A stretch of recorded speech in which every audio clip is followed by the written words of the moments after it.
네, 감기약이나 소화제 같은 이런 약들 있잖아요. 집에서 쓰고 어느 날 보니까 유통기한이 지났다. 그러면 그냥 보통 어디다 버리세요? 그냥 보통 일반 쓰레기로 버리는 경우가 좀 많을 것 같아요. 예, 저는 뭐 약을 다 먹어서 그런 경우는 거의 없는데 어쨌든 쓰레기통에 그냥 버리는 분이 많으실 것 같습니다. 네, 그런데 이건 환경오염을 일으킬 수 있어서 주의가 요구되고 있습니다. 약국이나 보건소 등 폐유약품을 버릴 수 있는 수거함이 있지만 어디에 있는지 몰라서 사용하지 못하는 경우가 많은데요. 폐유약품 잘 버리는 방법을 뉴스캐스터 연결해서 알아보겠습니다. 강수지 캐스터.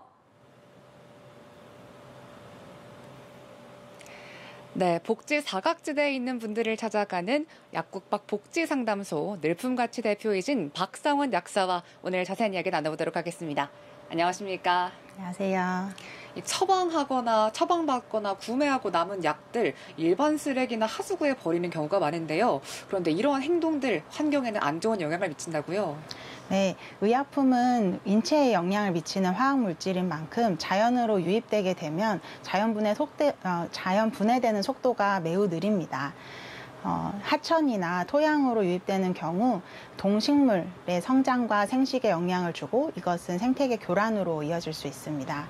영국의 한 하천에서는 피임약의 유입으로 인해서 하천에 살고 있는 수컷 물고기가 알을 벤 채로 집단 폐사하는 사건이 일어나기도 했습니다.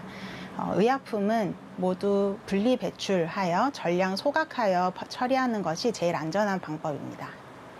이 약도 물약, 알약, 캡슐 형태의 약 연고까지 굉장히 종류가 다양한데요. 그런데 이 약도 종류에 따라 버리는 방식이 다를까요? 네, 알약이나 가루약, 캡슐과 같은 약은 포장 그대로 버리시면 되고요. 새어나갈 수 있는 물약이라든지 시럽, 안약, 연고 같은 경우는 용기에 담아서 마개를 잘 잠궈서 버리시면 됩니다. 종이로 포장된 경우에는 종이 포장지는 분리배출 해주시면 되고요. 그 외에 우리가 자주 먹는 비타민, 피로회복제, 유산균과 같은 건강기능식품은 엄밀하게 말하면 의약품이 아닙니다.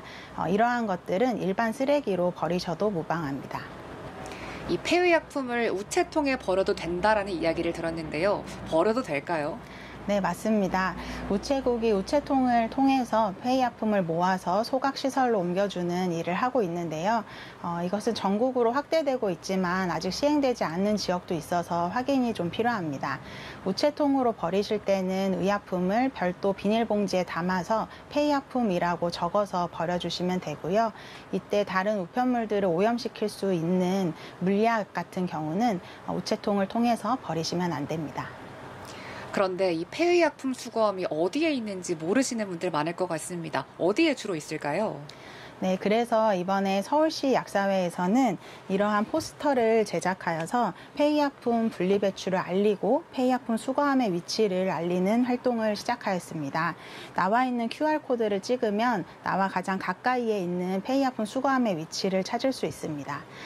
서울시의 경우에는 서울시 안에 1,771개 정도의 폐의약품 수거함이 있습니다.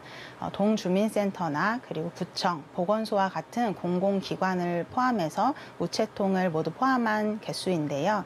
이것은 동별로 평균 4개 정도의 폐의약품 수거함이 있는 수치입니다. 서울을 제외한 지역의 경우에는 폐의약품 수거함의 위치가 각기 다를 수 있으므로 검색을 해보시는 게 좋겠습니다. 네, 말씀해주신 정보로 수거함 잘 찾아보면 좋을 것 같은데요. 그런데 사실 약에도 이 사용기한이 있잖아요. 사용기한이 지나면 버려야 할까요? 네, 그렇습니다. 음식과 다르게 약은 그 사용기한이 지난다고 바로 상하는 것은 아닌데요. 다만 약효가 떨어져서 제대로 된 효과를 누릴 수가 없습니다. 사용기한이 지난 약을 집에 보관하게 되면 공기를 오염하기도 하고 또 꼭 필요할 때 날짜가 지난 약을 사용하게 되니까 항상 날짜가 지난 약은 바로바로 버리시는 게 좋겠습니다. 네, 마지막으로 올바르게 폐의약품 버리는 방법까지 소개해 주실까요? 네, 폐의약품은 반드시 분리배출하시는 게 좋은데요. 워낙 부피가 작다 보니까 나 하나쯤이야 라는 생각으로 버리시는 분들이 많은 것 같습니다. 통계에 따르면 4명 중에 1명 정도만이 올바른 방식으로 폐의약품을 버리고 있다고 하시는데요. 우리 미래 세대랑 그리고 지구를 위해서 이런 환경 실천을 한다라는 생각으로 꼭 실천해 주셨으면 좋겠고요. 폐의약품은 분리배출도 중요하지만 폐의약품 발생 자체를 줄이려는 노력도 해야 됩니다. 집에서 사용하는 상비약의 경우 무엇이 있는지 잘 파악해서 꼭 필요한 약만 구입하시고요. 처방 조제하는 경우에도 집에 남아있는 약이 있다면 그만큼 날짜를 줄여서 받아가시는 것도 좋을 것 같습니다. 네, 오늘 말씀 고맙습니다.